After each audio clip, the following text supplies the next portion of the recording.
மேகதாதுவில் அணை கட்டும் விவகாரம் தொடர்பாக பேச அனுமதி மறுக்கப்படுவதாக கூறி சட்டப்பேரவையிலிருந்து திமுகவினர் வெளிநடப்பு செய்தனர்.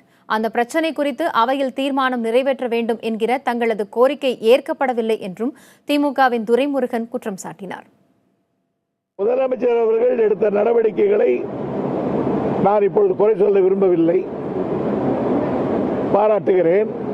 ஆனால் இந்த சர்வகட்சி கூட்டம் ஒன்று உடனடியாக கூட்டினால்தான் நாம் கேட்கிறோம் என்பது வரும்.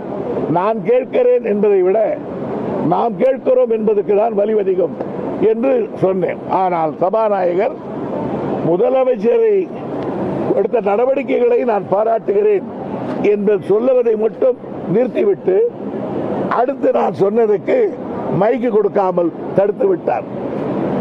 அதனால்தான் நாங்கள் சொல்லுகிறோம், இந்த சபாநாயகர் ஒரு மாமன்றத்தினுடைய சபாநாயகராக இல்லை, அதிமுக அவைத்தலைவரை போல் நடந்து கொள்கிறார்.